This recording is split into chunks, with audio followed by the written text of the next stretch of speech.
आज हम पढ़ने वाले हैं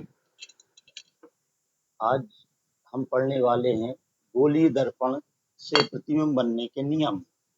गोलीय दर्पण से प्रतिबिंब बनने के नियम फिजिक्स के अंतर्गत।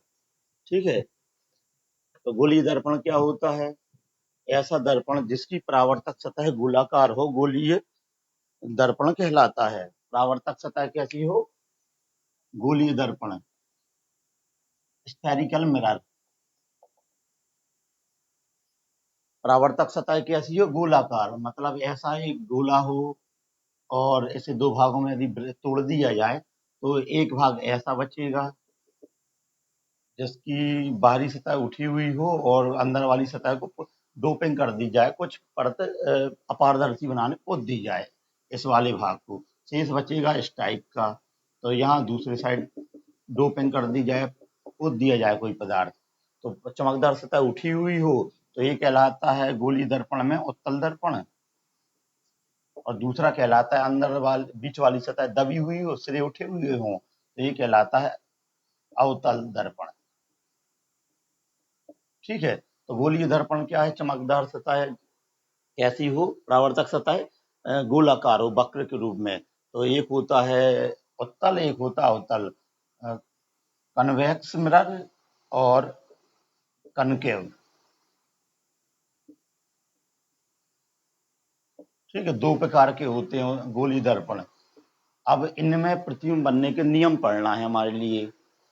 एक होता समतल दर्पण जिसकी परावर्तक सतह समतल हो, जो घरों में उपयोग में आ रहा है। तो इनके नियम देखें, ये अपने कोर्स में है 12th में। तो गोलीय दर्पण से ये हो गया, और इससे प्रतिबिंब बनने के नियम। प्रतिबिंब बनने के नियम। अब प्रतिबिंब अभी आगे देखेंगे, पहले नियम देख लें। नियम क्या है? नियम ये है, पहला नियम देखें।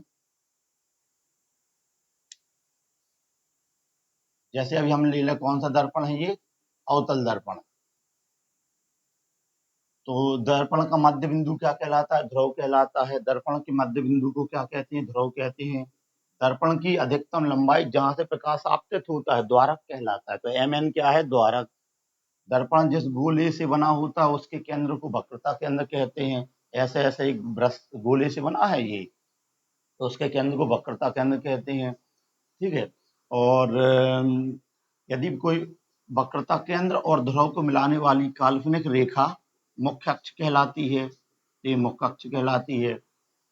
अब इसमें इंपॉर्टेंट क्या है? फोकस क्या है? तो जब कोई प्रकाश किरण मुख्य अक्ष के समांतर दर्पण पर आपतित होती है, तो आ रही है ये किरण, आपतित किरण। ठीक है, तो दर्पण से टकराने के पश्चात या दर्पण से परावर्तन के पश्चात मुख्य अक्ष के जिस बिंदु से होकर जाती है, दर्पण मुख्य अक्ष ये है कि जिस बिंदु से जा रही, मतलब लौट रही परावर्तित, जिस बिंदु से टकराती है होके जाती है, वह बिंदु फोकस बिंदु कहलाता है। क्या कहलाता है? फोकस। तो एफ क्या है? फोकस। सी क्या है? वक्रता केंद्र। पी क्या है? ध्रुव।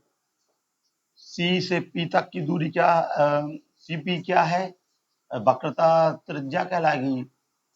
सी से वक्रता केंद्र तक की दूरी वक्रता त्रिज्या कहलाती है। वक्रता त्रिज्या आर से प्रदर्शित करते, इसलिए पी से एफ तक की दूरी फोकस दूरी कहलाती है। फोकस दूरी इससे स्मॉल एफ से प्रदर्शित करते। दूरियां हमेशा कहाँ से मापी जाती हैं? दर्पण के मध्य बिंदु ध्रुव से, इसलिए ये दूरियां बना रहे हैं। ठीक है, और ये मुख्य अक्ष है ही। तो ये दो चार परिभाषाएं छोटी छोटी सी थी। अब हम देखें नियम क्या है। तो पहला नियम क्या है दर्पण से प्रतिबिंब बनने का? पहला नियम, यदि प्रकाश किरण, पहला नियम, प्रकाश किरण कहाँ से जा रही है? मुख्य अक्ष के समांतर दर्पण पर आपतित होती है। दर्पण के पश्चात, दर्पण से टकराने के पश्चात या परावर्तन के पश्चात फोकस से होकर जाती है। समांतर आए, यदि समांतर आए तो कहाँ से जाती है? फोकस से। फोकस से जाती है, पहला नियम। दूसरा नियम, इसका उल्टा होता है। उल्टा होता है का मतलब क्या है?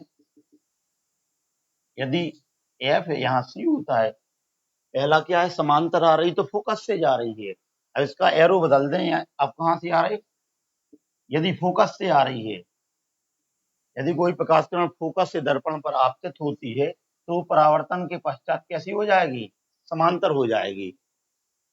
अभी समांतर आ रही थी, फोकस से जा रही थी, अब फोकस से होके आएगी तो क्या होगी? परावर्तन के पश्चात समांतर हो जाएगी। अब यदि फोकस से आए, इसका उल्टा फोकस से आए तो समांतर हो जाती है। ये दूसरा नियम है। तीसरा देखें, दर्पण ये है गोलीय दर्पण, ऐसा यहाँ एफ है, यहाँ सी है, तो समांतर वाली फोकस से गई, फोकस वाली समांतर हो गई। तीसरा क्या है? सी वाला, सी मतलब वक्रता केंद्र।